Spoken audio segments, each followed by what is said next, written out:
All right, I think we are ready to get started. Good morning, everyone. Thank you for joining us, even amidst some issues with the public transportation.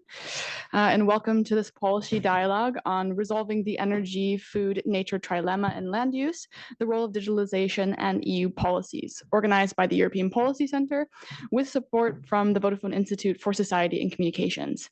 My name is Brooke. I'm a policy analyst for EPC's Sustainable Prosperity for Europe program, and I'll be moderating today's discussion. Some of you might have noticed a slightly impromptu addition to the roster for today. Unfortunately, my colleague Anna Katarina Samos could not be with us due to unforeseen circumstances, which means I'll be with you today, and I'll do my best to fill her shoes.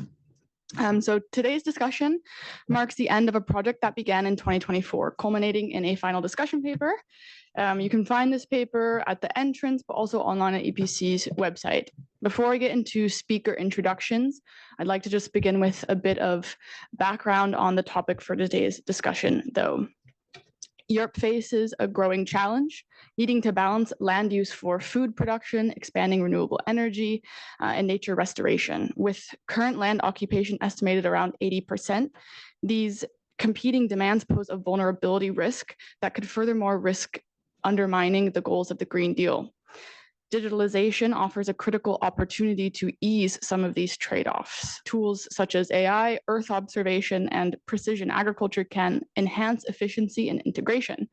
Yet challenges, including gaps in digital infrastructure, data governance, and accessibility still limit their impact.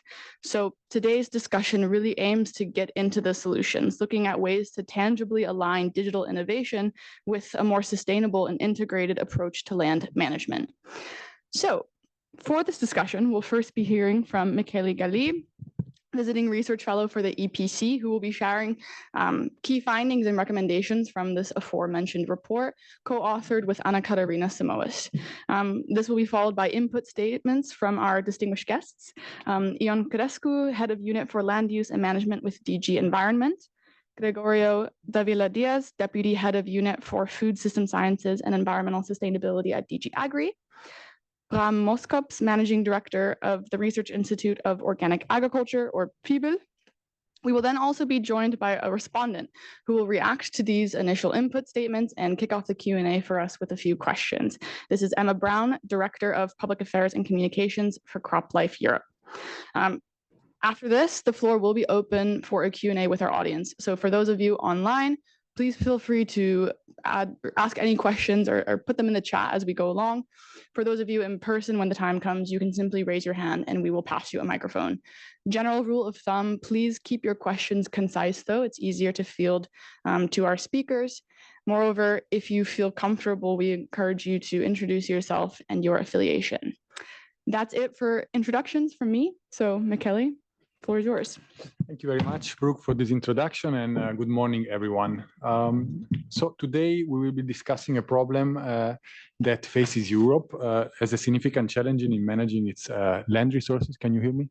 It's a bit far away, probably from the microphone, with growing competition between food production, renewable energy generation, and nature restoration.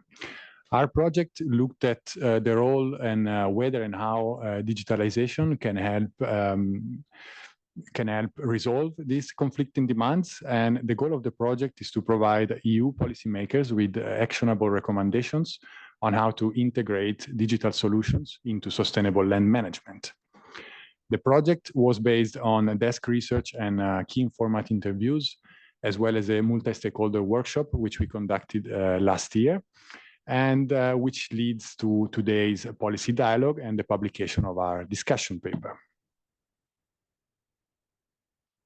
So digitalization is seen as a game changer in the land use sector because it can provide efficiency gains in terms of reducing the resources that are used when it comes to land uses, but it can also help reconcile competing demands for land. Tools such as the Copernicus land monitoring service, but also more broadly AI, Earth observation and data sharing platforms, for example, can provide policymakers and in general decision makers with data to make more informed decisions. These technologies give or support the design of strategies to spare land, share land, or devise decision support systems. What are these strategies and what are these systems? For those of you who are not familiar with these concepts, we have looked at a number of case studies that do exactly that. That is applying digital solutions to optimize land use in Europe. So when it comes to land sparing, that means optimizing a certain use on a land plot, for example, optimizing farming so that the demand for land diminishes. Several projects stood out, for example, Synapse decision support tool, but also Farmless, which is a project for producing sustainable proteins, which leverage AI-powered precision farming and bioinformatics, respectively, in order to reduce the inputs that are needed to grow our food, but also increase yields and decrease the environmental footprint of agriculture, thereby reducing the direct and indirect land use of food production. In terms of strategies for land sharing, we have looked at multiple projects that combine renewable energy generation with food production. These projects are known as agrivoltaics, that is the combination of agri and photovoltaics.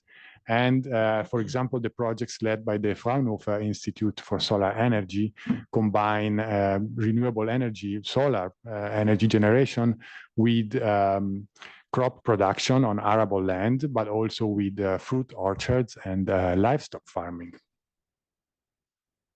Finally, when it comes to decision support systems, perhaps the project that stood out the most is the Land Support Project, a EU-funded project that combines the Copernicus Land Monitoring Service with spatial analysis into what they call a geospatial decision support tool that is basically a platform that provides a decision maker with information on the specific quality of a certain land plot, for example, soil qualities or vegetation cover, that can therefore shed light on whether land is better suited for agriculture because of the high value or high fertility in soils, or conversely, it's a degrading land plot that it's therefore perhaps better suited for energy generation projects.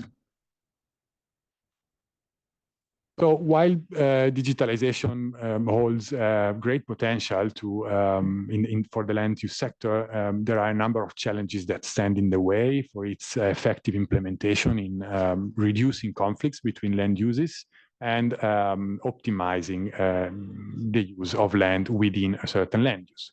These include especially data fragmentation and inconsistent data quality, considering that different sectors collect data in silo, and also the quality of the data is inconsistent, namely that in different countries or different sectors, data is collected through different platforms, and also that centralized data collection is sometimes insufficient and it needs for ground level integration of data in order to reach the desirable quality for an informed decision making. Additionally, we have the phenomenon known as digital divide.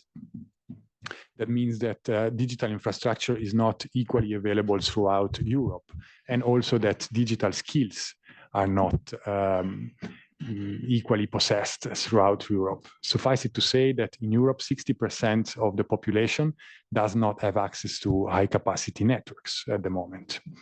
Additionally, digitalization is not free of impacts.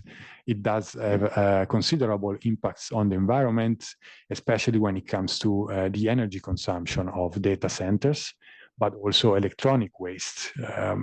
Consider that in Europe in 2023, we had a per capita of 17 kilo of e-waste per person, per capita. Finally, we have found that there is a financing gaps, namely that investments in digital solutions that support land use optimization are insufficient at the moment, especially when it comes to small-scale farming and conservation projects.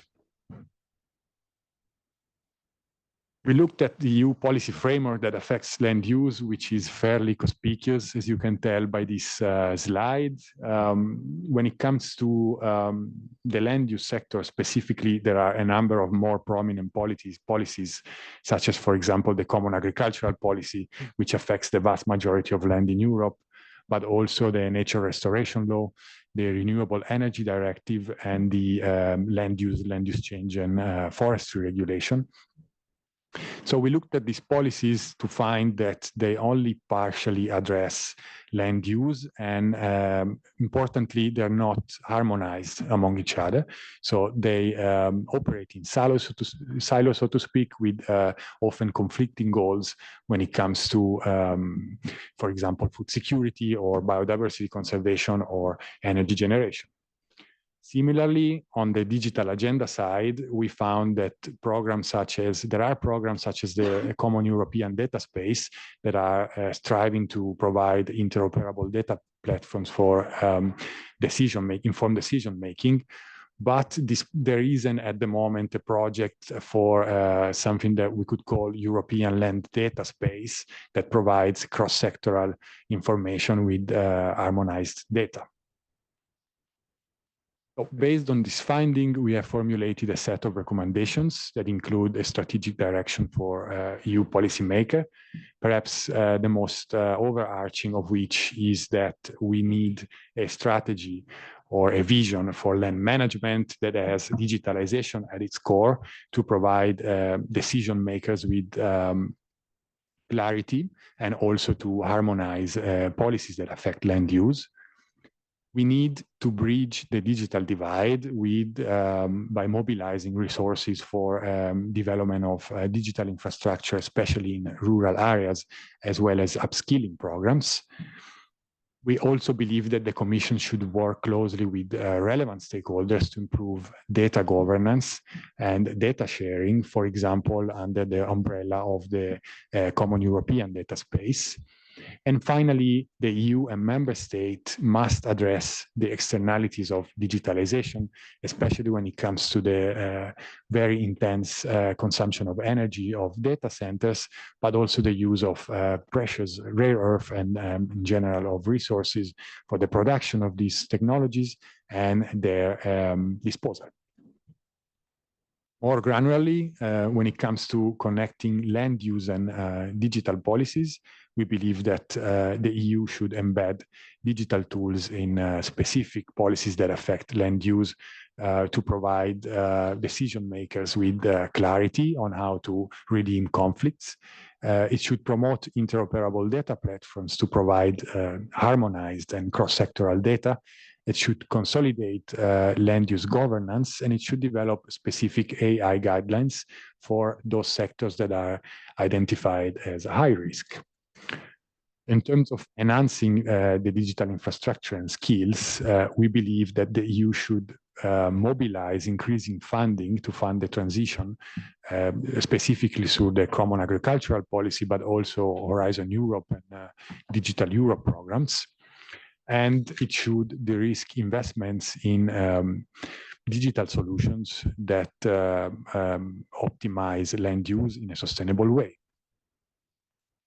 Additionally, it should invest in digital infrastructures in rural areas and in training programs and upskilling programs to bridge the digital divide. To spur sustainable practices and innovation, it should fund digital solutions for mixed land use strategies, supporting therefore land sharing approaches, but it should also incentivize precision farming and bioinformatics for protein production to promote land sharing strategies, that reduce considerably the demand for land for food production. Finally, the EU should tackle the externalities of digitalization by setting enforceable sustainability targets for data centers, advancing the circular economy in IT sectors by finalizing its eco-design regulation, and facilitate public-private partnerships for Internet of Things solutions that are accessible to the end users, that are farmers, land managers, local enforcement agencies, and conservation and renewable energy projects. This would be all for now. I will be happy to take questions later on in the dedicated space. Over to you now, Brooke. Thank you so much, Michele. I know it must have been a feat to condense research to 10 minutes, but thank you. I'm hearing opportunities, case studies, but also challenges. So digital related, fragmentation, usability, externalities like environmental, but also maybe a broader issue of policy cohesion. And as we've seen, while digital solutions offer great potential, their impact depends on how well they are embedded into a clear and coordinated policy framework.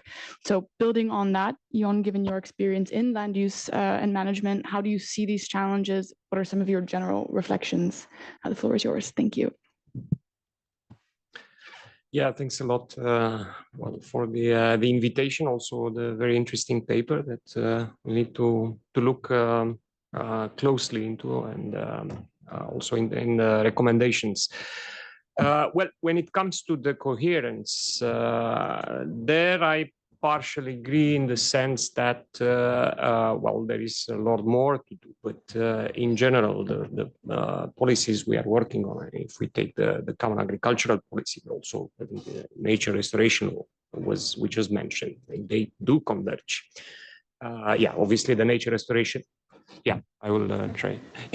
Nature restoration has as a core objective the protection of nature through the restoration of ecosystems. But at the same time, the common agricultural policy acknowledges the fact that the ecosystems are also extremely important in nature in preservation of the farming.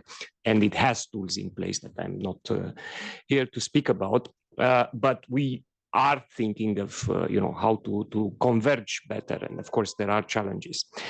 Where I do agree, however, fully is that we should take advantage and even more so with the development of the AI, of the digital technologies to attain our goals. And indeed, I'm dealing with, well, I'm leading a unit in DG Environment, which is called Land Use and Management. But yes, this sometimes raises certain questions. We are not managing land there. Also, we are not prescribing how the land is to be used. These are competencies at the national level. However, we are looking into ways of empowering and helping the national authorities, but also stakeholders to deal with these challenges. And I'm going to give you probably some couple of concrete examples. One is the soil policy. The other one is the forest policy. And I'm going to refer to the monitoring. And well, to put it in the broader context, I think there are 4 pillars which are extremely important in this context to be able to go further to solve out this trilemma, as you put it. So how to put together the various goals, the various demands that we have from a limited resource, which is land. And how to use digital tools, how to use AI to do that. The first pillar is the knowledge. We need to know how much land we have, what's the situation, what's its condition, and what it is used for. I think there are well, parts of the EU where we have better knowledge. There are other parts of the EU where we have less knowledge. And you mentioned an important tool, which is Copernicus, so the remote sensing, in which the EU and in general the member states, we have invested a lot of money into that. And well, we should make more use of it. It's like having somebody, I think, compare this with an exquisite machine that took time and then money to develop. But we could make better use of it. And so that would be a first pillar. A second pillar would be, okay, we gather this knowledge. What do we do with it? Do we understand the data we are gathering from the, in respect of the land use? The third pillar would be, okay, we have the data, we do understand the situation of the land use. What can we do? about it. And I think some of the proposals, recommendations you made go into that direction. And there is a fourth pillar, which is very important. I think sometimes we have focused a lot, and rightly so, on what we can do at EU level, legislation, and so on. But at the end of the day, the land use is in the hands of land managers, the end users. And the question is how to take them on board. I think you mentioned very well this digital divide and other challenges that we have there. But just to make it, I don't know if I have a couple of more minutes, just to mention in the context. So take the forest, and there we are not, again, dealing with the management of forest. It is a very sensitive area. That's a competence of the member states.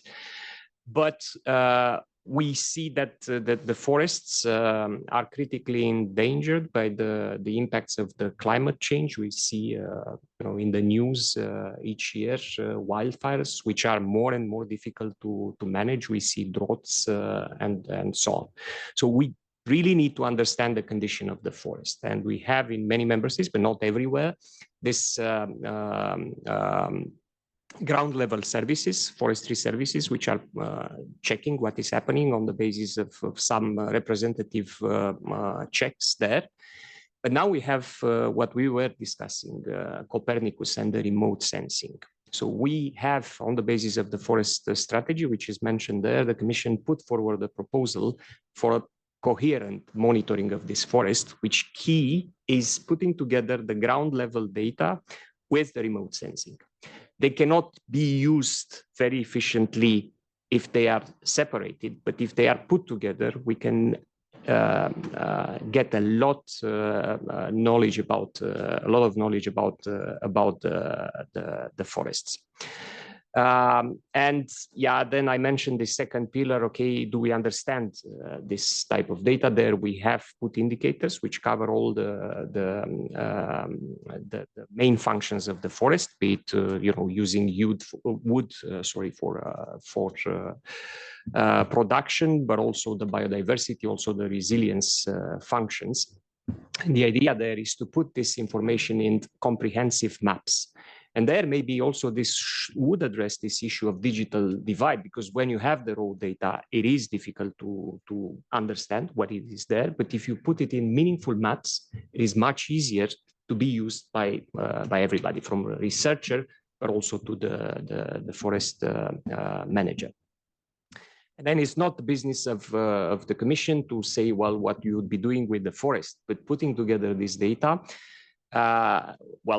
There is a service where we could render to the national authorities, but also to the those interested in the forests. And we propose this to the remote part, that this is being done at EU level or with EU support. So that provides already an important cost reduction. When it comes to soil, it's more or less the same. We have been doing soil monitoring at EU level. It's a bit more complicated from another perspective than for forests, because there you would need to go on the ground and to take some samples and to analyze them. So we know a lot about the soils to worry that they are not in good condition, but we don't know sufficient to be able to empower action. And again, the action is for the soil managers, for the national authorities. Our idea is, again, to gather better data. There, the satellite, the remote sensing in the case of soil is much less developed compared with what we can do for the forest, but it's something that we think it would take up. And again, there we are thinking of putting this information, the aggregated data, in a comprehensive manner in digital maps, digital soil portal, so that we know what is the condition of the soil. And we don't have now the time to enter into the details, but an important provision there relates to the land use. And there we are talking about the various uses of the soil. One of them is, it's important, but leads to soil sealing. when we are building highways, development projects, buildings, and so on. Well, it's something that we need, but it has an impact on soil. And we calculated that every year we are seeing more than 400 square kilometers, which cumulated has an impact. And as you said, I think in your findings as well, sometimes it's not the most efficient use. So we are taking maybe natural land, we are taking agricultural land for projects that could use probably previous industrial sites and so on. So one of our purposes is to empower, also using satellite data, knowledge about what's the situation of the soil sealing, how much we are taking, and so on, without prescribing objectives. That's one of the challenges, because this remains at national level. And this issue of competence, that's a very sensitive one. So there are let's say, limitations to what the EU can do. Nevertheless, I think we can empower this action by putting on the table, working with national authorities, with the stakeholders, putting this information on the table in a meaningful way so that everybody understands what it is about. And then we come to, how can we take action? And there, I think, and I will end with this, empowering for example, soil manager, forest managers, and so on, to take action, to understand what it is good for them, not necessarily for the EU, but for their forests, for their soils, and so on. That's critical. But the question there and the challenge is, you identified very good projects. The question is how we spread that knowledge. And one of the solutions we are working on, I think it's already in the Common Agricultural Policy, is this advisory services. We need to be able to advise the people who are interested, not to enforce on them, but to advise of, look, that's the situation of the soil in your area, for example. This is the type of action that can be taken on that. And by the way, these are the successful projects that we have had in similar conditions. These are the costs, these are also the benefits, and these are also the sources of money, for example, or of knowledge that you can take. So spreading this, I think that's where we are also working on. It's not necessarily or only via legislation, but it's also some programs. We have a Mission Soil, a Horizon program, for example, which is working on this, what we call the living laboratory. So testing solutions which are good for soil with the farmers, so that we can spread them around. But there, I think, the power of the manpower of the Commission is not sufficient. So we'll need maybe events such as this one, but we need to go further in order to, even if we put in place this kind of solutions, to spread the good news, the good projects around. Thank you so much. And I hear your points of, the four-pillared approach. So knowledge, understanding the data, what do we do with the data, and ensuring that the end users are on board. And while I hear the challenge of competence, particularly when it comes to the EU, that there's still a lot of ability to support, particularly within these first two pillars. So ensuring wider and comprehensive data and that it's presented in a meaningful format. To complement this, I'd now like to turn to Gregorio to share your reflections, given your work from more of an agricultural background, I guess I would say. So please, the floor is yours. Small note, just please be sure to speak into the mic, as that's how our online audience will be able to hear us. Sorry, thanks. Thank you very much, and good morning to you all, and thanks a lot for inviting us also to this roundtable. And for this very challenging and interesting topic. It was a bit difficult to prepare because the angles are, they're coming from very different angles. So it's indeed a bit difficult to know exactly where to put your focus. What I had in mind, and together with some colleagues in DG AGRI, that we have reflected, well, what was the messages, what were the messages that we wanted to bring here and to convey. So I would talk a bit about land competition and land use, which is quite important for food security. Then I would turn into more the energy and the renewable energies point of view. I would like to also explain a bit what the agricultural policy is doing about all this, and finally the digital angle, no, and what the EU is putting in place, and well, the revolution that is taking place on this front, and how it has an impact already now in the agricultural sector. So, well, first of all, I think that we can all agree that there is an ongoing competition for land, and it involves several sectors. So it involves agriculture, urban, nature, biodiversity, tourism and recreation, forestry, bio-based economy, everybody with their own interests, with their own agenda, and everybody competing for the land. So we have to really come to smart solutions, win-win solutions, and we have to combine all these interests in a optimal land use planning. And this is what probably is lacking. So where do I want to go in 50 years' time in a long-term perspective? What do I want to get? What is sustainability for me? Economic, social, and environmental sustainability. So there are many challenges because also latest events have highlighted the importance of this food security. So the Ukraine war, the COVID, they have all shown a lot of vulnerabilities in Europe, and we need autonomy in some of the strategic sectors. And it was very clear also in the communication on safeguarding food security in 2022 that we really need to preserve food security. So land uses, they have to have in mind that we cannot undermine our food security. So that's something that we, of course, stress, especially from DG AGRI, which is quite clear. But we also see a very clear potential for rural areas. We have all sorts of rural areas in Europe. We have rural areas that are very populated, they are very concentrated, but they are very intensive in the use of resources. And there are some others that are being depopulated, that are being abandoned, and the land has, well, basically not used.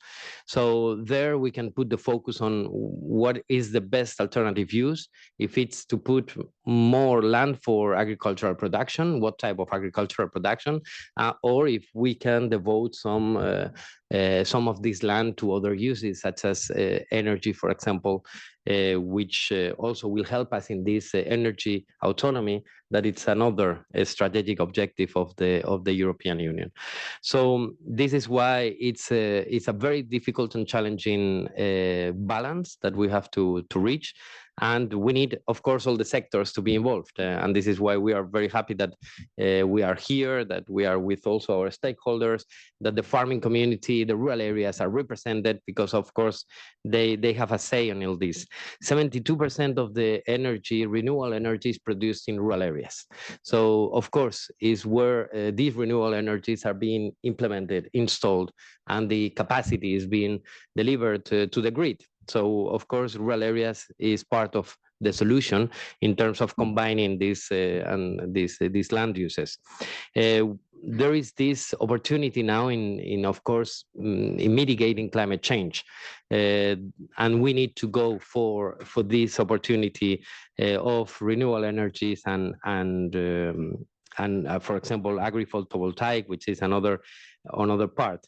But I can only insist that this has to be looked at under the angle of food security, and also for the new opportunities of income that could come for the farmers. And this is something that we are trying also to explore.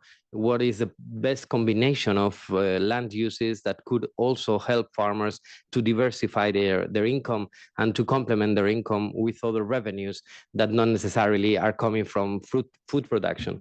And we've seen also in your paper, which many good examples on how photovoltaic can come to land which is used for agricultural production in a way that it can even boost it. It can even improve the outcome, the yields, the conditions of the animals or the crops. So this is where we think we should be looking at. Well, the CAP in a nutshell, we have 10 specific objectives. One of them is horizontal, it's knowledge and innovation. And we have 9 specific objectives. 2 of them are relevant for this purpose. So we have the climate change mitigation and adaptation, a specific objective 4, and we have the specific objective 8, including forestry and bioeconomy, for example, the promotion of bioeconomy, the new bioeconomy strategy that will come very soon. All this will put more focus on land, more focus on competition of land, and we will have to, well, to again meet with stakeholders and policymakers and see where and how to go about it. So under the CAP, as you know, the strategic plans are supporting investments for renewable energy in almost all member states. I think there are only 3 that they are not including investments for renewable energy. All the rest, they do have, including solar, photovoltaic, biogas, and some other production of renewable energy. Some of this is for on-farm, so that means self-consumption. And in that case, it can go up to 80% of support. So farmers can get support up to 80% because it's inside the agricultural activity. But there are some investments that they part of it is for self-autonomy, so for the consumption in the farm, in the holding, and some of this energy produced goes to the grid. So it's sold to operators, and this would follow a state aid rules. So that means that the support rate is much lower, but this is still, of course, possible to get support under this. But we also have support for rural infrastructure because we need to connect the dots, and this is very important. We have broadband, which is fundamental to get all this up and running. We need to get good coverage, good connection for the farmers, for rural areas. If we want to bring all these devices connected to satellites, connected among themselves, so we need this coverage. And there are still many rural areas in Europe that unfortunately lack this quality of width and wide and band. So this is something that we are also struggling. We insisted a lot member states to invest under the CAP plan, but of course, I mean, we are not the main policy for this. So we have the regional policy, we have other funds, the recovery and resilience funds and so on, that are probably better placed for this large infrastructure.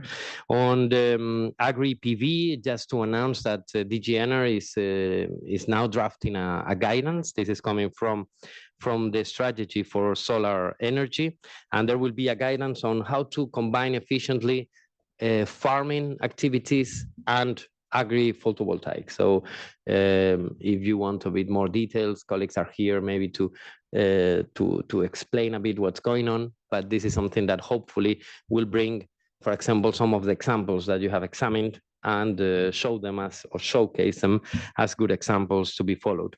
So this is basically on this competition, on these different angles. And then in terms of digitalization, I think here the main things have already been mentioned. So artificial intelligence is coming and it's already there. Yesterday I was in another event where farmers and technology partners, they were talking about the use, of course, of Copernicus and the data coming from space, from Earth observation, and how the sensors combined with drones and a lot of data that is being processed can exactly tell you where to put the input on how much, where, and when. So to use efficiently the resources, limited resources in many cases that we have.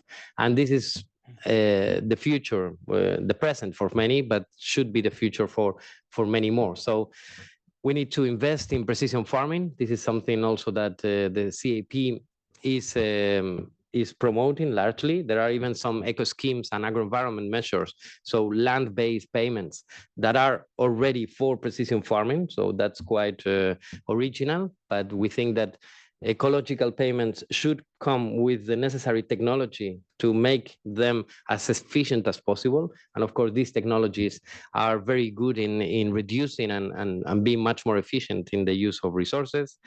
The artificial intelligence, there are several initiatives now in the Commission.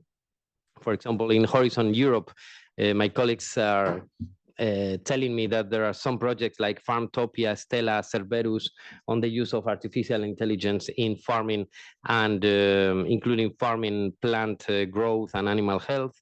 There is this, as you already mentioned, European Partnership Agriculture of Data. So that's the importance of data, because data is out there and someone has to create the platform, the sharing, and the member states also have a lot to share among themselves. So as you know, now in the Common Agricultural Policy, the farmers, when they apply for support, they have to fill in a form that it's already pre-filled with satellite data. So all the satellite data that is coming, it's already pre-filled in the application for the farmers. They just have to confirm the size and the payments that they are receiving on that specific parcel. So this is called the area monitoring system and the geospatial aid application. That's already happening under the CAP. And of course, member states are doing most of the controls based on satellites, not anymore visiting the farms. So this means that 3 times per week, the satellite is going through every parcel in Europe, and they are getting real-time data that can be very useful for then not only payments, but of course telling the farmer if the plants have any specific plague, where is a lack of moisture in the ground, where do they need a bit more green cover. So I mean, there are many strategic choices that can be made to make a much more efficient way. Then we have the Open Data Directive, the Implementing Act on High Value Data Sets. So there is a bunch of regulation out there.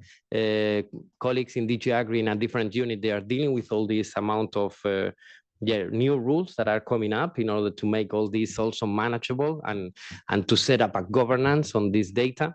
And we believe that, well, we will be in a much better position in a couple of years' time, three years' time, when member states have also converged and shared the data sets, and we can make much more out of all this. So thank you very much. Thank you so much. I mean, I think the challenge is quite clear, especially considering the geopolitical state of affairs and, of course, the existential threat of climate change. But, you know, I've picked up on a few things. This newer diversified income for farmers, on a strategy, the need for, especially if we're looking at digital solutions, increased infrastructure, et cetera. This, of course, is getting into a question of financing, which is incredibly important, and a previously identified challenge.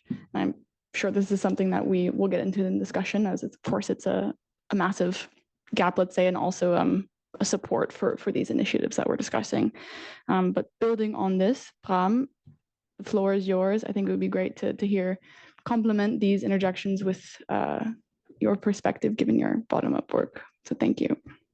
Yeah, thanks a lot. Also from my side, thanks a lot for the invitation and for producing this very interesting paper. I read it with a lot of interest. Today I will share some ideas, perspectives from the side of the research on organic agriculture. According to me, well, I read the paper and I tried to summarize it a bit for myself. So you're saying that digitalization offers solutions to address all the challenges around land use and to manage the pressures that come from food production, that come from energy production and nature conservation. And you also propose some solutions already, mainly Earth observation, satellites, but also artificial intelligence and precision farming, robots, drones, all the solutions that we've also heard from the other speakers. And then you say we need more integration, we need more, the data need to be more integrated, need to be better collected from the different member states, but also across different policy domains. And also the policies themselves, they need to be more integrated, and I would fully agree with that. I mean, that's quite natural conclusions, but after reading the paper, I still had some open questions. The first being, okay, we need digital solutions, but for what kind of agriculture? What is actually the objective behind it? What type of agriculture do we want? And are the digital solutions, the tools that we will deploy, are they resilient? Will they also withstand shocks, economic shocks, climate shocks, or geopolitical tensions? You focus on land use in the paper, but what is the link with the wider economy? It's not, of course, the land is the basis. The food is produced in the land, energy is produced also on the land, if you're talking about renewable energy. But what is the link with what happens in the wider economy and society? And then finally, yes, the data should be better integrated, but what data do we need in the first place? What data do we need to collect? So then, going to what kind of agriculture, I would like to propose a model based on agroecology. Agroecology has been defined by the FAO as an integrated approach that applies at the same time ecological and social principles to the design and management of sustainable agriculture. And there have been many scholars trying to put flesh to that definition, to make it more operational. On the slide here is our principles proposed by Gliesman and by the high-level panel of experts of the World Food Security Council. And I'm not going to bore you with presenting all the principles. That would be too much for today, but I would like to focus on two principles. The two ones in the middle, the first one being synergies. The idea behind this is that we go away from monocultures. We try to use the synergies between different types of crops, between forests or trees and crops, but also explore the synergies between animal production and plant production. And I think we should do the same with our digital tools. Digital tools are not just a solution in itself, but they should complement other technologies and skills, other technologies that farmers already have, skills that farmers already have. So it's just a means, but not an end in itself. It can help the farm to perform better, but and it should enable the farmer to better manage their fields, to take better decisions, but should not be seen as taking the decisions for the farmers. The other principle that I wanted to stand still with is co-creation of knowledge. So in agriculture science, we come from the past, ideas from the Green Revolution, for example, with a lot of top-down solutions, things being developed in universities and then sold to farmers as pre-packaged solutions. I think this paradigm has been challenged a lot, has shifted, and the attention is much more on participatory knowledge and recognizing also the expertise, the skills that farmers have gained throughout generations, but also just by working on their farm on a daily basis. They know their fields and their animals the best. And similarly, we should treat the digital tools in the same way. Tools and digital solutions should be developed together with the farmers so that it addresses their needs and provides solutions for their practical problems in their own farm. And for this is, of course, important that we set up programs to close the digital divide that is existing in Europe between more urban and rural areas, so that people living in rural areas have access to digital tools, but also understand their functioning, what it can do, what it cannot do. And then I would like to go to the resilience. Perhaps it's a bit strange to put that here, but yeah, I would like to make the point that food and energy production are really crucial pillars of the economy. I mean, if there is a sudden shock, and we see more and more shocks rising in this world, we need to enable to continue producing food and producing energy. And we cannot afford that just somebody switches off the power supply or there is a big disaster and then the digital tools don't work anymore and we can't produce food anymore. And perhaps I'm putting it a bit too extreme, but I think this is also something we need to consider. And generally, just farming is an outside activity, most of it. So the weather is unreliable. Many things can happen. There are also other animals living outside, so that can perhaps attack or eat or destroy the appliances. So we need to develop solutions that are low tech and that can work under all conditions and can easily be repaired. So we should avoid pushing too much high tech or fancy tools that then don't work in practice, don't work in the reality, or farmers don't have the ability to repair them themselves. Then the link with the wider economy. The land, yes, it produces energy, it produces food, but how much food and what kind of food? That's also important to consider. There are many different diet types and many different dietary habits also across Europe. So if we think about planning land use, we should also combine that with what land use for what kind of diet or what kind of energy demand and how much demand and when this demand and for what. And the same is true.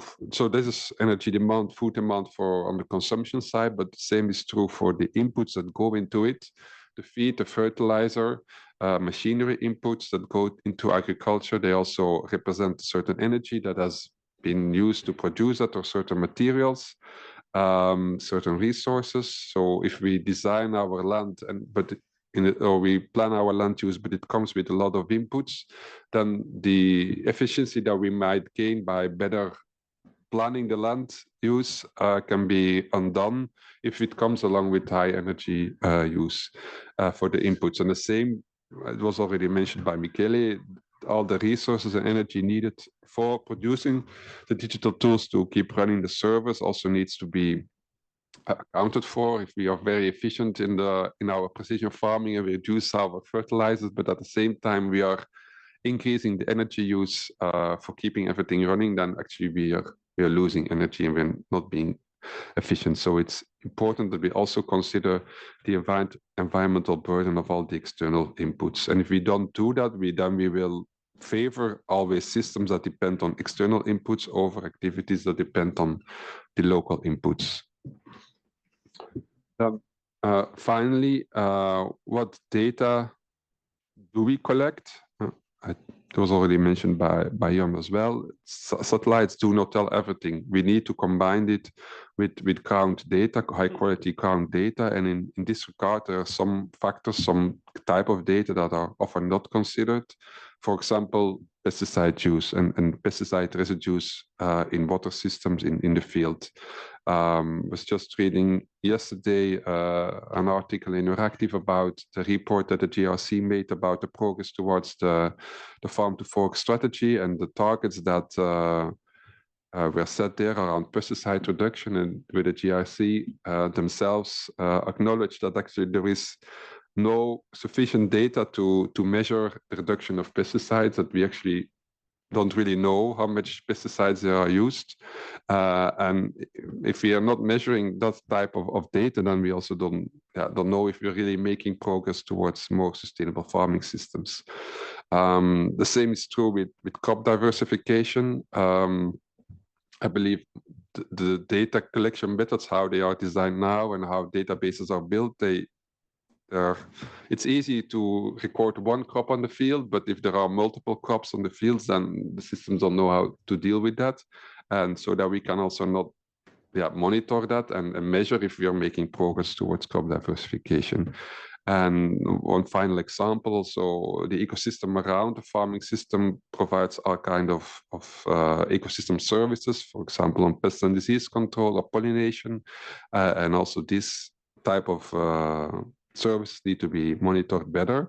Otherwise, we will always favor, if the data doesn't tell us what is going on in the field and doesn't tell us what we want to know, then we will always favor more intensive farming systems or more conventional farming systems over alternative farming systems that rely, for example, on natural plant protection, such as organic farming. Then to conclude, 4 main messages. Yes, we need digital tools. They are great. They offer good solutions, but they need this push, this drive for digitalization needs to be combined with a proper guidance and commitment to an agroecological transformation. Our tools, our knowledge, our digitalization efforts need to be done in a co-creative mode together with farmers, together with land managers, also the forest owners. We need to assess the true cost of our digital tools so that we avoid that we just simply move away from a fossil fuel-based economy to one based on rare earths and metals. And we need to collect all the relevant data, not just focus on the land use data only. Thank you so much, and particularly echoing the considerations around digital solutions. So not just overcoming the digital divide, but ensuring tools are practical, managing the externalities of these solutions. And I think this is inherently linked as well to this question of data and the need for richer and wider lens when it comes to data. You also posed many good questions that I think will be really helpful in the Q&A that maybe we can get back to. But for now, we will be moving to our respondent. But very quickly, just to remind everyone that after, of course, we hear from Emma, the floor will be open for Q&A. So please be sure to prep any questions you have. And then I'll also remind you, when posing your question, if there's a specific speaker or speakers you'd like to pose it to, please do so. But for now, Emma, the floor is yours. Thank you. Thank you, Brooke, and hopefully everybody online can hear me. I'm very happy to be part of this event and obviously to listen firsthand to the presentation of the report and also the comments from the Commission and Bram. CropLife Europe is the trade association that represents crop protection solutions. So that comes from pesticides, biopesticides, agri-biotech, but also one of our main points is also digitalization, and digital and precision farming, I think, was mentioned by pretty much everybody on the panel. For awareness, CropLife Europe's members have committed 10 billion, committed to invest 10 billion by 2030 in digital and precision farming tools. This is because we see the value of digitalization in farming to support farmers, as has been said, in terms of applying inputs in the right place at exactly the right time to be able to use the technology to better cultivate, to use their land more appropriately. I think there's a lot of potential to the final kind of presentation as well. I think it's a really interesting point that you said in terms of it needs to be complementary. It's not this will solve all of our problems. We need to integrate it. And I think that was mentioned several times as well. The word integration, we need to integrate this into what is already happening.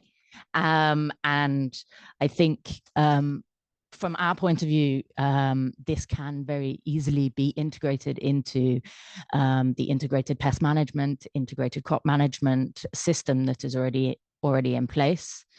I noted down a couple of points that were referenced, and I think joining the dots and making these things manageable. We talked about the digital gap for us. Yes, we need to close the urban-rural divide, but we also need to upskill and increase the digital skills. If you think that it's approximately between 60 to 70% in the urban society that people have basic digital skills. If you look at rural, it's below 50%. So we're going to be asking a significant amount of people to embrace a technology that they do not understand. So I think moving forward, to be able to join the dots, we need to look at all of the policies that were listed in the EPC's presentation and look at how we can join those dots in terms of skills, knowledge, investment. We work very closely with the farmers, obviously, and for us, we hear that it's a huge investment. It's something that they're unclear whether these technologies will be able to help them in the short term. So being able to incentivize and provide incentives, and I think also the guidance so that they understand what can be done and where it can be done. is very important. I think just to finish, I think we heard about empowering soil managers, the managers collecting that data at a national level. I think we need to empower everybody, empower the farmers, and to do that, I hope that in this coming work program and also the vision for the future of agriculture, that I think a lot of people are eagerly waiting for, that we hope to see digitalization embraced, put at the forefront for all sectors, so that we're not just focusing on certain clusters and certain parts of the food value chain. And I think having outcome-based proposals would be very useful. We spoke about what we would like to achieve. That should be at the forefront of how we then kind of work back to where we are now. I'll leave it there so that we can have a discussion. Do you have any questions to start the Q&A with, or should we? I don't know if. Nope, I'll not to put you on the spot. Yeah, okay. Jump in afterwards. Yeah, so the floor is open for Q&A. If anybody has any questions, please feel free to raise your hands. I don't know if we have any online questions yet as well. Nope. Yeah, all right, so that's fine. I have questions. Start with Gregorio, a question for you. I mean, I think touching on this point when we're talking about the vision for agriculture post 2027, CAP framework that's coming, how might we expect digital solutions to be integrated to address things like resource efficiency, precision farming, and mixed use land management, etc.? Well, I don't have the crystal ball, so even if I'm from DG AGRI, that doesn't mean that I necessarily know what's coming up. So what we all know is that the new college and the new Commissioner of Agriculture has put a lot of focus on generational renewal. And this is good for digital, definitely. Skills and training and new technologies are much easier to implement by younger generations than in a sector where the average age is 56 now across Europe, even in some member states even higher. So it's a very old community. Well, sorry to be so blunt, but we need to bring new people to the sector. We need to bring young people into the sector. We need to make this generational renewal possible, so that the technologies can also be implemented in the farm. As regards the digital, we do have a lot of expectation that there will be a boost, not only from precision farming, but also from the use of data. And this is where we see more scope on the sharing of data. So we are working a lot with the member states on the use of this IACS, which is the Integrated Administration and Control System, integrating these IACS systems in the member states, because each of one, they have a different setup. It's not a European uniformed platform, it's a member state development. So this sharing is a precondition, and the use of satellites in order to improve the quality and provide more added value to the data that is already available at the member state level. Then we know that we need also some attention to sampling, for example. I mean, we see the soil monitoring law, but also there are some result-based payments, which is another key word for probably for the future, how to focus the payments on impacts, how to focus the payments not only on the farming practices that are currently being supported, but if you actually achieve the results, if you actually remove carbon, if you actually sequester carbon, if you actually mitigate the carbon footprint, if you achieve a better condition of ecosystem, better biodiversity. We know all this is very difficult to measure. And this is, well, in a way, digitalization will help measuring all these and make the payments more related to the outcome that has to be achieved. We have a tool. I don't know if you remember that we proposed in the last reform the FAST, which is the Farm sustainable tool for nutrients. And this originally we proposed that it had to be a conditionality, a GAEC, so that all the farmers had to have a digital tool in the farm to input data related to nutrients and have a nutrient plan to reduce the surplus of nutrients in the farm, in the soil. This, unfortunately, co-legislators didn't like that. They thought that we were not yet there, that the digital solutions were not ready, that farmers were not so at ease with this type of tools.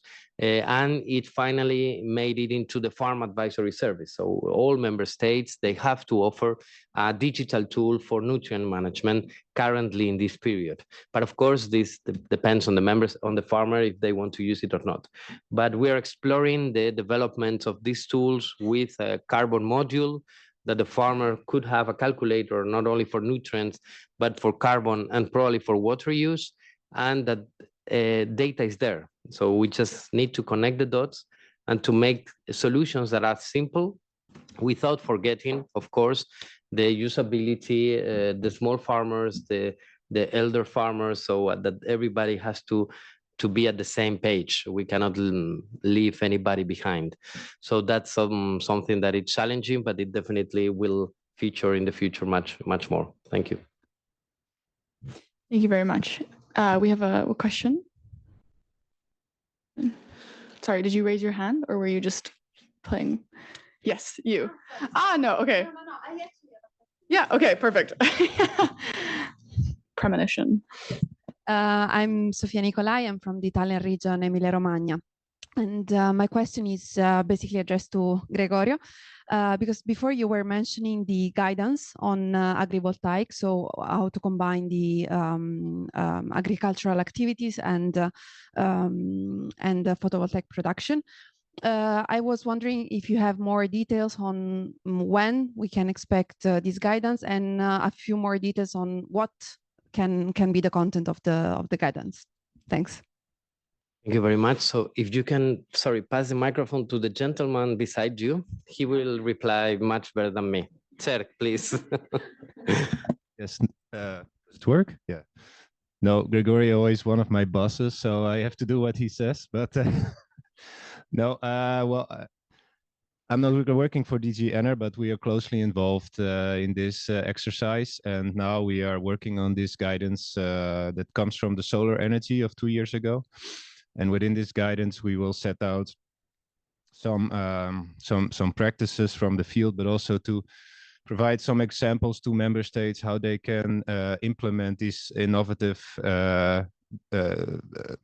practices of the use of photovoltaics. It's not only agri PV, it's also floating PV and several other ones as well. And I don't know when this can be expected. It has already been postponed a couple of times, also because of the new commission, but I think soon, but I cannot give you a specific date yet, sorry.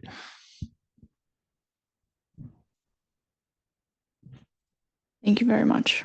Well, I guess, Jan, question I would then have for you is, it all comes back to data is what I'm gathering, but my mind as well goes to this question of a financial gap. And we're hearing so much about investment. I mean, what is the role for public-private partnerships in this regard?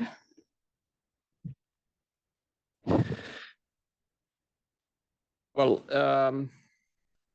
we are talking about better data, and I think the costs is an important aspect. However, as I mentioned, I think we should be also aware that we have done a lot already, and that a lot of data is there, just needs to be put together. I think somebody said, joining the dots in a coherent manner. I think it's a lot to do first for the authorities, be it at EU level or national level, to put this technology at work. I mentioned already that we do have Copernicus. We would have been in a much more difficult situation had we not have the satellites.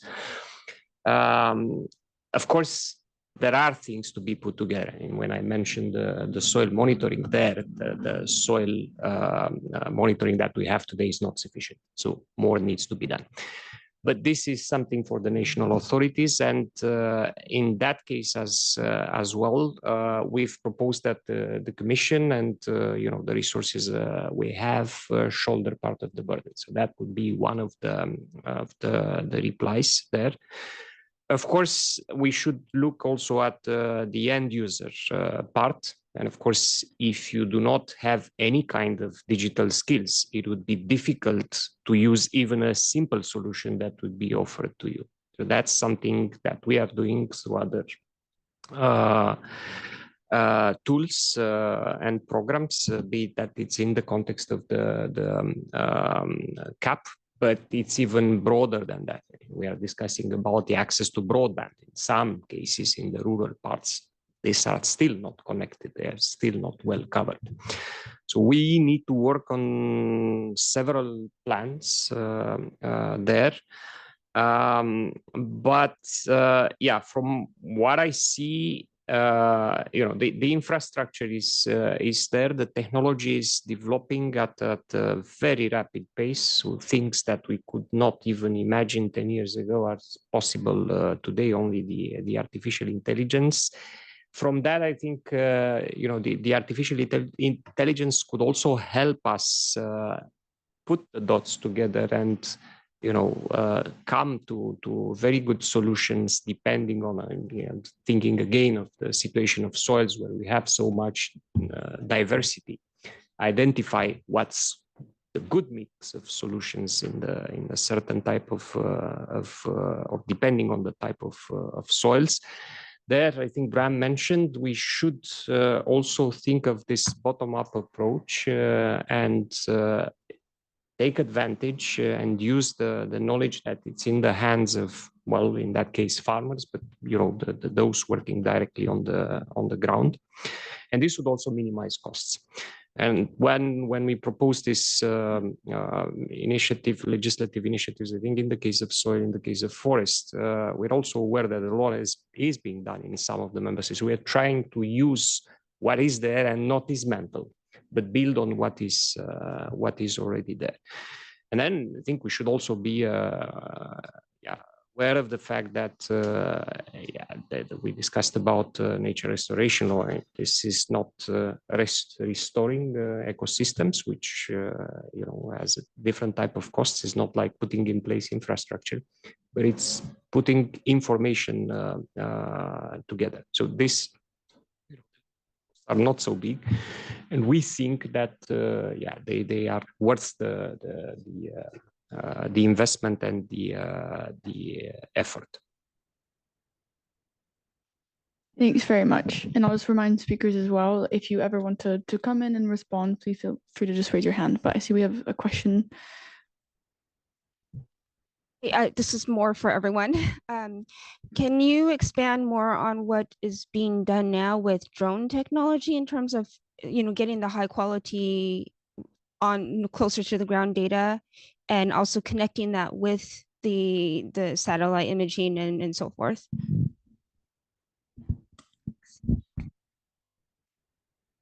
Perhaps, or yeah. Well, very quickly, I think it's probably a limited example, but I think it could be a good one. The remote sensing, as I said, it's well developed in some member states. In the case of forest monitoring, and it's not only satellite, but it's also drone or plane taken images, which are closer to the ground than the satellites. So they can observe things that cannot be observed from the satellite, or can complement that data. Also in the case of, I think, different type of disasters, especially the wildfires, that's so extremely useful data. So this type of solutions would need to be developed and used as well. They do have a higher cost, for example, than the satellite, which is anyway passing through there. So they need to be used efficiently. But they are procuring different type of data than we have. And then I think also in the case of agriculture, you know, they can give a lot of input on the, I don't know, humidity in the soil, and you know, for this type of precision farming as well. I mean, basically, little to add. Indeed, they are being used for in some paying agencies of the CAP for when the data they get from the satellite is not reliable enough. They do in situ inspections, or they use, for example, drones to make sure that there is a landscape feature in place, or that so in order to determine the eligibility and the amount of the payment, the drones are in some paying agencies being used. And of course, in precision farming, I mean, you have sensors, you have drones, you have many sources of input of data in order to make good decisions and solutions for the farm.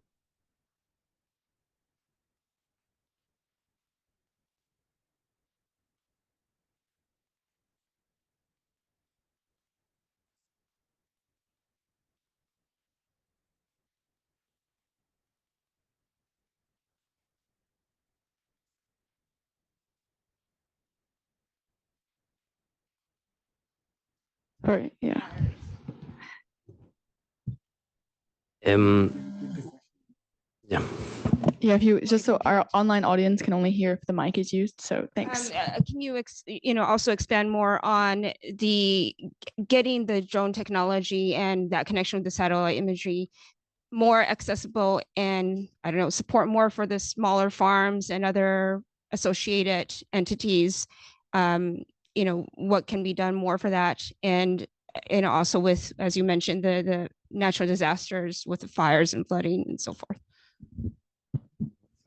Maybe, I mean, I don't know, but this is a pretty much private-led initiative and solution. So, I mean, from the Commission, what we give in the case of the CAP is support, network, and the possibility to get advice from the specialists and the experts. So one thing we can do is to support economically and financially the farmers who want to implement such solutions that normally would come from the private sector. So they are the ones that are providing actually the solutions, the combination of data. They are escalating, they are, you know, making the added value of the data, the rough data that we all have access to, because Copernicus is pretty much an open source. So the different developers and the different experts in the IT, they are providing solutions to the farmers. We are neutral. We are not going into one direction or the other, one type of technology or the other. We are supporting the financing of such solutions. And then what we are doing is that we organize networking events under the CAP network, for example, on digitalisation, on the use of digital tools for the better management of the farm. And of course, we think that all these advisory systems, the so-called AGRIs under the CAP, the advisory knowledge and innovation system. So this combination of training, advice, experts, and so on, that the member states have to provide to the farmers, that they will look at this efficient way of implementing and using the technologies available, including drones, satellites, on-site, including machinery, including because I mean, you need also specific machinery to be able to implement all these technologies. This is very costly, and what we basically do is provide the funds so that this transition into something more digital, more technological can happen. I don't know if this satisfies, because it's true that we, at least in our case, I don't know if DG Connect, so colleagues in other parts of the Commission, they have a particular agenda on this that you are asking for, but to my knowledge, I mean, I'm not aware of that. Thank you. Thank you. And Yeah, maybe I can just bring in some examples of where drones are used in organic agriculture or more extensive agriculture. There are some nice examples where livestock farmers that have livestock in remote areas use drones to inspect their animals, because the animals are in the nature reserve or in the mountains or on the heather in the highlands, and then it's not always easy to understand what is happening with the animals. And some animals then have kind of sensor with them, and if the sensor appears that there is a problem or this is disconnected from the herd, and the farmer can send a drone to check what's going on with the animals. So it saves the person time to go there, and perhaps there is not really nothing wrong, and then farmer can just stay at home. And otherwise, farmer, if there is something serious going on, then the farmer knows, okay, I have to call the vet or I have to do this or that, and saves the person time. Then on plant production, it's not really not drones, but more robotics. There are very nice examples with weeding robots. So that also for mixed fields, where the companies are developing robots that can really, with video technology, can see, is this a wheat or is this really the crop? And then the robot can one by one just kill the wheat, just not using pesticides, but using heat or just hoe or kind of robotized mechanical weeding. Just wanted to add very quickly that also as an opportunity to react to something that you were saying earlier regarding resilience of our food systems and exposure to probably like cyber attacks at times of hybrid warfare, that according to our research and the stakeholders we have interacted with, these solutions so far at least are not being pushed forward or promoted as one size fit all or replacement of a traditional approach to, for example, crop monitoring, or you know, as a decision. These are decision support systems that complement traditional approach to food production, but also importantly that reduce, and that's probably the main point in discussion here, or optimize the land, the amount of land that we need to produce our food, because otherwise our system will be increasingly exposed to systemic shocks if we continue to use up land, considering that 80% of habitable land is already used for human activities in Europe, most of which, vast majority, for agriculture. Thanks very much. I don't know if we have any questions, but I'll take it to Ion. Question I have is, when we're looking at the next institutional cycle, what the key priorities may be and next steps in developing the use of digital tools in land use, but moreover, how the ongoing, let's say, green backlash and political shifts may affect these efforts.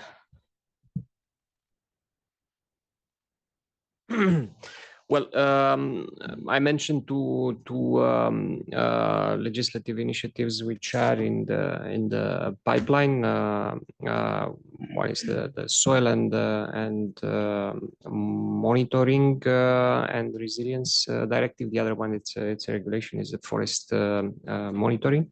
They require a lot of discussion with the legislators, still also with the stakeholders. And I think, well, one point was mentioned. I think we need to make an effort to be perceived as less imposing solutions top down, but work more with stakeholders. One issue which is very important, I think we discussed the costs, we discussed the coherence, which are part also of the challenges in order to address this trilemma. But one important aspect that we need to take into account is trust. And well, here we are discussing about land, and the land has been always connected with ownership. So that's one of the things we need to take into account, even when we discuss about monitoring soil yeah, that's my land, that's my soil. So that's an aspect that it's sensitive, and we need to come around it. Also, I think another related challenge is, well, we are discussing about bringing in the remote sensing, satellite imaging, combining with the ground level data. Well, this would lead to additional transparency. So that's also an issue for some stakeholders, because again, that's connected with ownership and so on. And you have questions such as, okay, and what happens next? I don't want to be imposed solutions and so on. So one line of action, if you want, is to priorities for us is to work more with the stakeholders. I think farmers is an important. Yeah, it's not the only category, but it's an important one. And I think the president last year launched this strategic dialogue to overcome this type of polarization, misunderstanding, and see how we can put together all the objectives we have. Because obviously we do have the food security, but we also have certain limits, natural limitations from the environment, and we need to take into account. I think Bram was very clear about it, that we also need to take into account, externalities, environmental constraints. And, in agriculture, for example, we need to use water and soil, which need to be available and in good condition. So yeah, we are working on that. But all of this need to be put in together, and this requires a lot of information, but also a lot of exchange. We are also looking at the other pieces of legislation which are already in force. Some more recently, the nature restoration law, but we have also other older pieces of environmental acquis. And yeah, we are also looking at see what can be simplified further, so that the end users can be, can apply them in a more efficient way. And indeed, yeah, that's why we are looking with interest to your paper and to the digital solutions, because they can bring something to make more efficient use of the information we have, be more knowledgeable about the limits we have, the way we are using the land constraints, also the advantages of using this solution and not another one.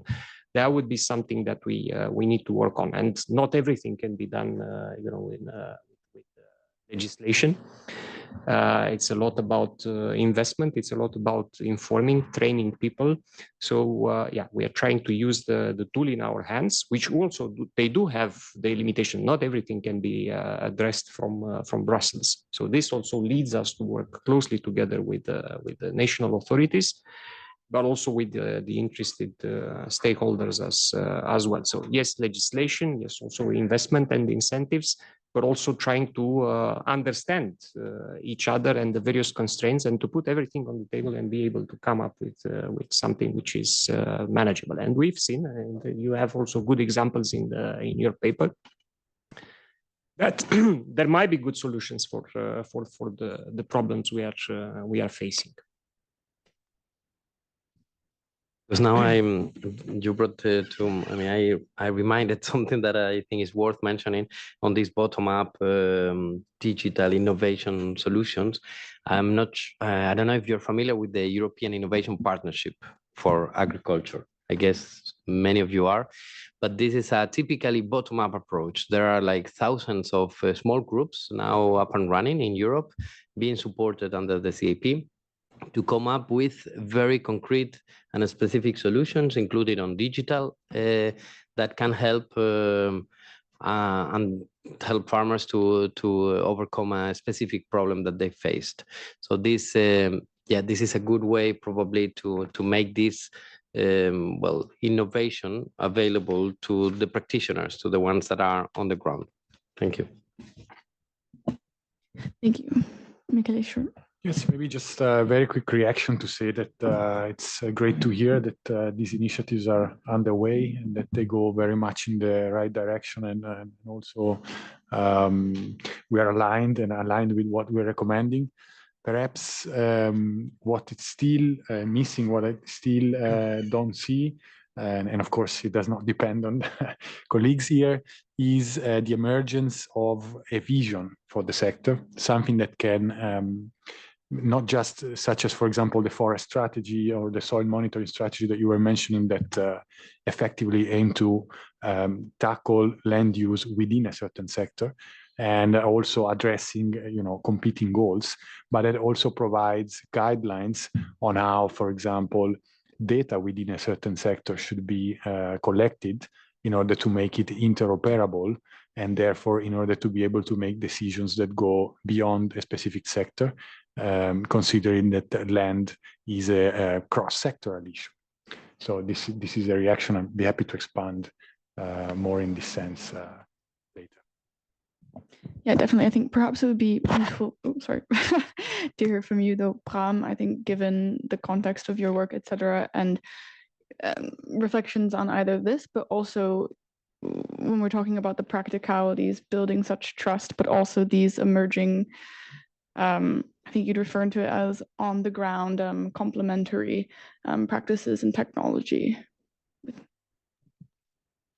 Yeah, I was happy that Gregorio brought the example of the operational groups funded under the EIP. I think this is a very successful model of how innovations can be designed, developed together with farmers. And there are also in the organic sector many successful examples around digitalisation, but also many other topics.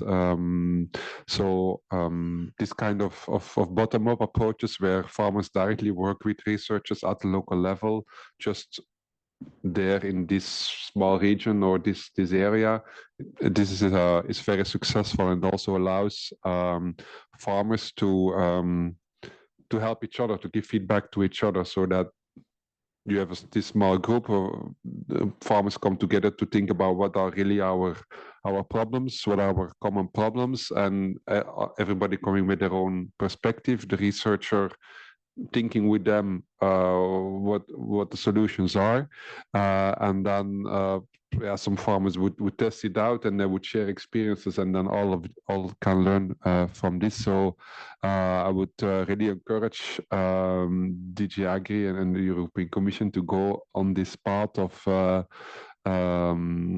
funding this kind of approaches in operational groups, but also linking them with the Horizon Europe program. I think there are also very nice examples where the these operational groups then are linked up in a follow-up project with a bigger project at the European level, where different operational groups across Europe come together. Yeah, I think that's a very nice approach. Thank you. And I think we have a question. Yeah. Yeah. So on the online chat, someone asked, how is the water cycle taken into account when talking about mitigating climate change? Sorry. I don't know, Johan, perhaps take a stab at it. Well, water is something extremely important. I think we already mentioned in the context of agriculture, but in general, I mean, because whatever we do relies on water. We have a sector which is, I would say, well covered by European legislation. Of course, national rules as well. We have directive on drinking water. We have the water framework directive. We have the wastewater.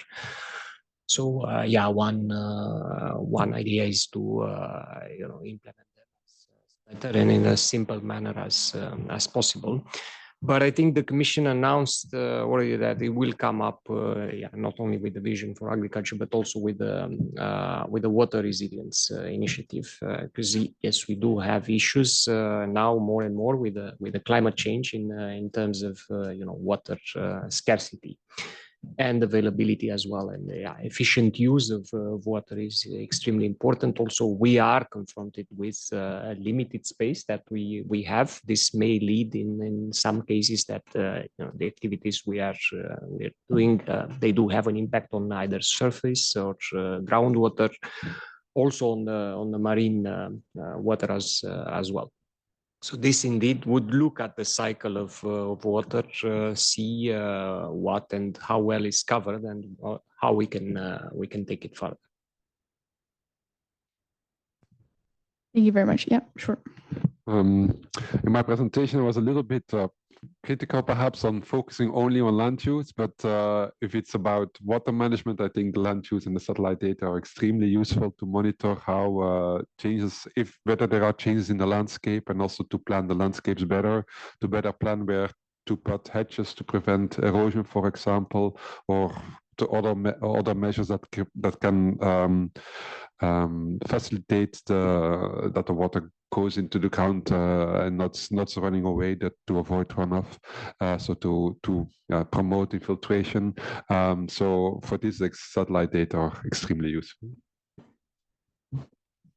Thank you very much. And changing gears just slightly, I think, Michele, as we start to begin, not quite wrapping up the discussion, but getting near there, maybe this is the opportunity to dive a bit more into some of the recommendations from the report, and maybe try to address some of the open questions Bram had posed in his presentation as well at the beginning. Yes, thanks for that question, Brooke. I think, as I was already starting to discuss a minute ago, the main result of our research is that there is a lack of a vision for the land use sector. So that's why we believe so while land use is very much a member state level issue, there is a need to harmonize the way in which land is approached.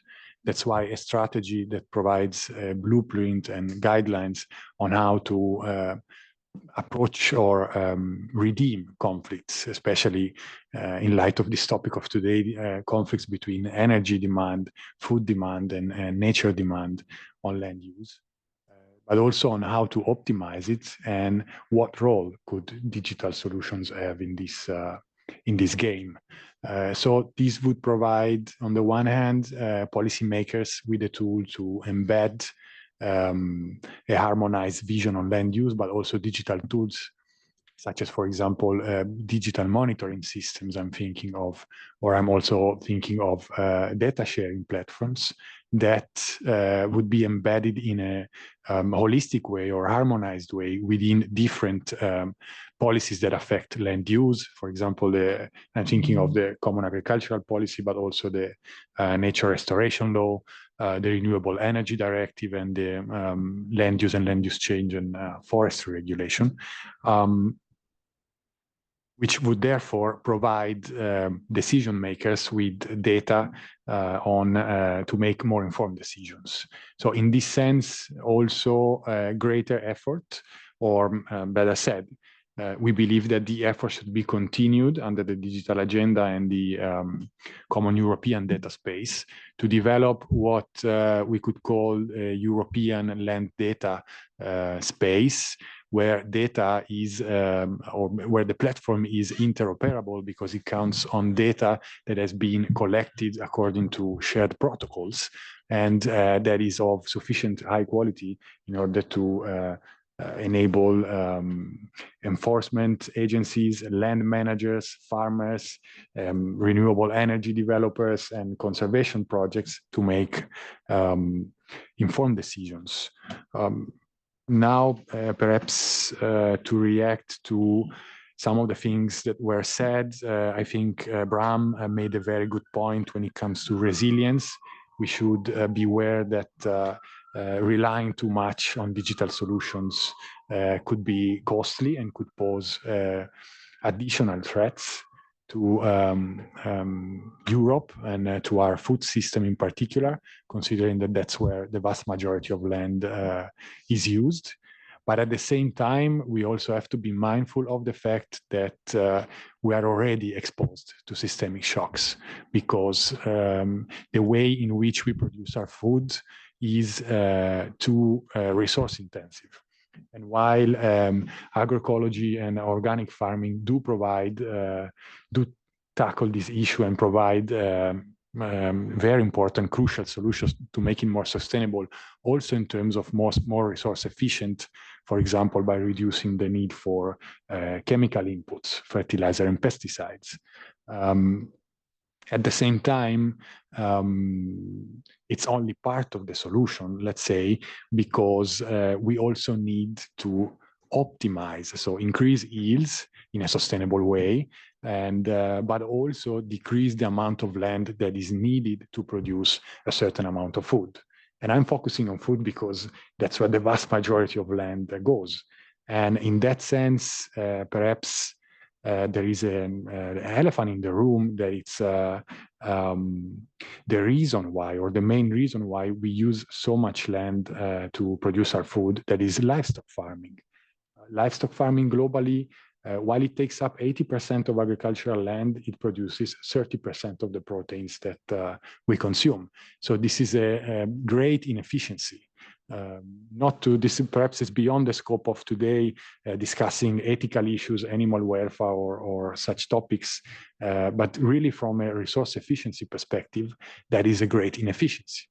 And therefore, we should be looking at solutions that optimize the amount of land that livestock farming needs to produce proteins, for example, through precision livestock farming, something that has been discussed today, but also looking at ways to produce our proteins in a more resource efficient way, using less land and improving the conversion of the amount of land we use versus the amount of protein that we are producing. Finally, I would like to say that when it comes to the kind of data, there was a question raised by Bram on what kind of data do we need.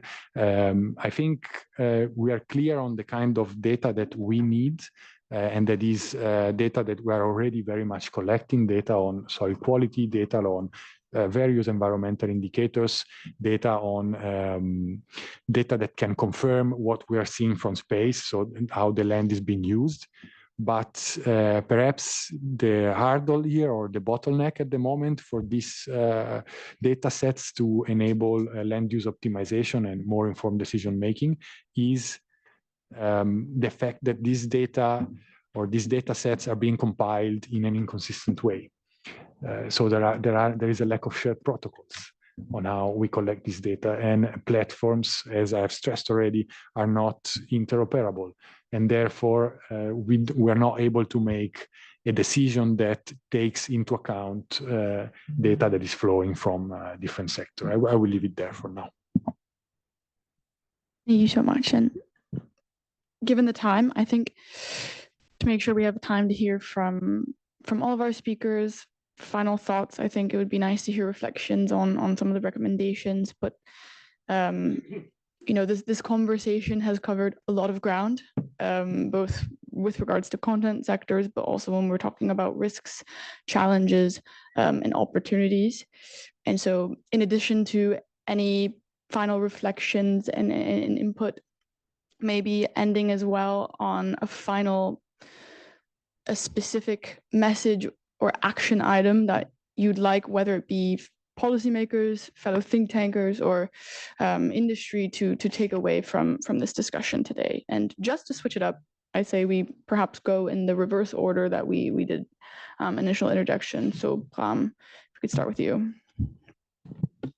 I was glad that Michele brought again the issue of resilience on the table. Indeed, organic farming uses less inputs, relies on the inputs that are available to the farmer in the ecosystem on the farm, tries to minimize the use of external inputs, and by itself this makes the organic sector more resilient, I believe, towards shocks, and perhaps the organic sector has an image of being old school farming or traditional farming, but I would like to challenge that that vision actually by restricting ourselves and not using perhaps all the solutions that are there. We need to be innovative by nature. We need to be more innovative on how we in our farming methods, and we need to have more knowledge about ecosystem services. We can't just rely on quick fixes. We need to have a thorough understanding of what's happening in the fields, what's happening with the crops, what's happening with the animals, and that's a very knowledge-intensive process. And we are very much aware that digital tools can help us with that, and we also looking to this, how better sensors can help farmers, empower farmers to make better decisions by better understanding what is really going on the field, and so take better decisions.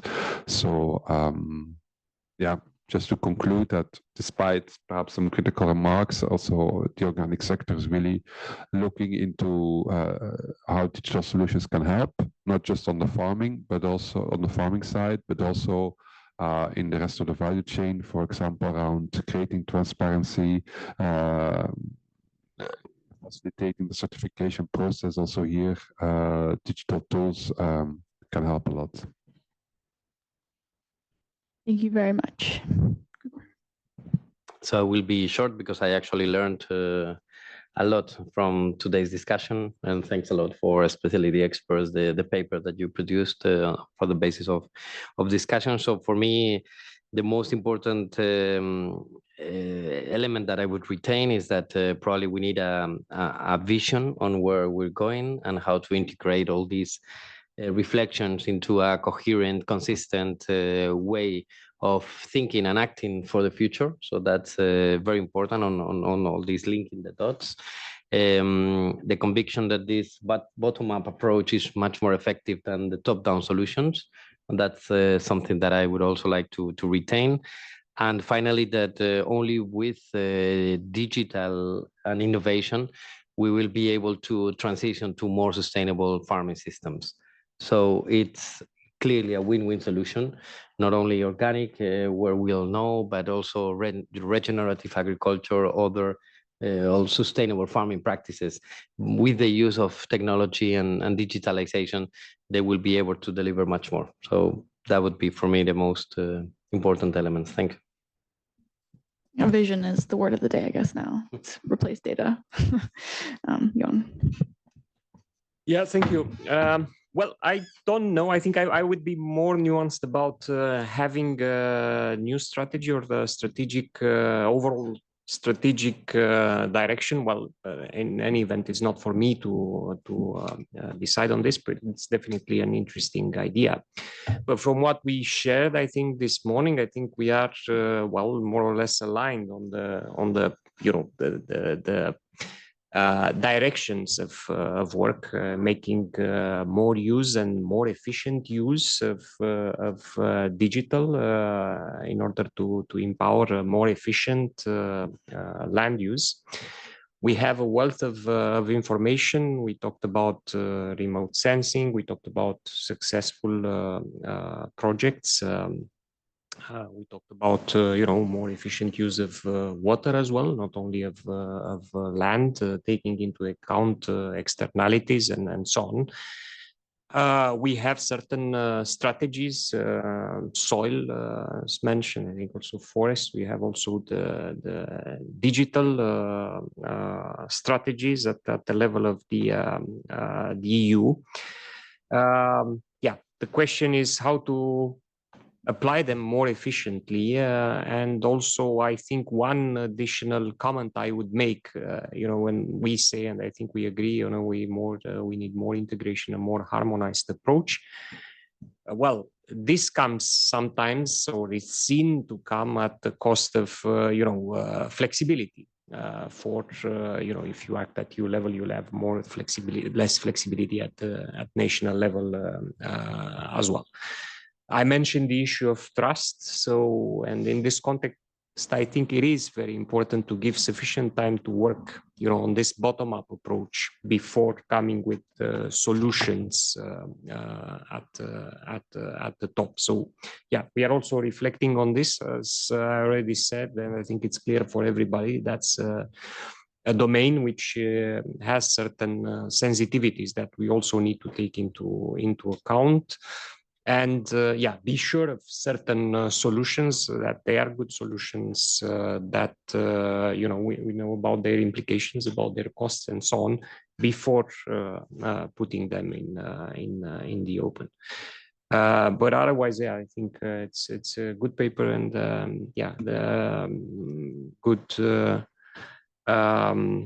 recommendations and food for thought for everybody. And I would also maybe end with this, because I think each of us, be it in the room or online, have our role to play in this. And yeah, that's very important to keep on working on this. I think that's something extremely important, because not everything can be done in Brussels. Not everything can be done by authorities, and we already agreed on the fact that involving stakeholders, empowering them, spreading the information about maybe good projects, ideas, that's critical in order to have a critical mass to move ahead. Definitely. Thank you as well for this call to action. Michele. Well, I have to say that I'm very happy to hear these final statements from our guests and see that there is quite a lot of alignment actually on the way forward to optimize land use in Europe. I think we've also realized that it's such a broad sector that while we covered a lot of ground today, obviously, and within our paper, there would be no way to cover all things land use, which is very broad and cross-sectoral issue. But at the same time, I think we have managed to get the message across that because it's such a cross-sectoral issue, then it calls for a cross-sectoral approach. And therefore, there is a great need to harmonize policies and produce this vision that I'm happy that it's an idea that seems to have traction to shed light and keep those who are in charge of deciding on land and managing land with a tool to understand how to resolve conflicts between differing land uses. At the same time, I think that in order for digitalization to play a role, some very important externalities and side effects of digitalization must be addressed. Perhaps the most important of which right now is that we are witnessing a two-speed Europe whereby half of the population is equipped with the tools and the skills to bring this forward and seize the benefits of digitalization, whereas there is another half that doesn't have access to that and therefore cannot be part of this progress. At the same time, there is a huge need to dig resources out of the land, as Bram was pointing out, to produce these digital technologies. So we need the EU to finalize the eco-design regulation and to mandate requirements for the IT sectors to produce these digital technologies in a sustainable way, including by using a certain percentage of recycled materials in that production. And finally, we also need sustainability standards, enforceable sustainability standards for the IT sectors. And in particular, I'm thinking of the data centers that imagine that in 2023, 1% of global emissions were caused by data centers alone. And by way of reference, the whole aviation sector causes 2% of greenhouse gas emissions. And that was before the launch of ChatGPT. So you can imagine where it stands now. So I think this gives a lot of, it definitely shows that the discussion shall continue on this topic, and it also provides a solid ground for thinking of a way forward. So I would like to thank very much our guests for their contribution today and reaction to our paper, and as well as you all for your participation today. Thank you, Michele, and as well to our speakers for this discussion today. I think it was a long action item list, but an incredibly fruitful and rich conversation. And thank you as well to our audience. That ends our discussion for today. Thank you.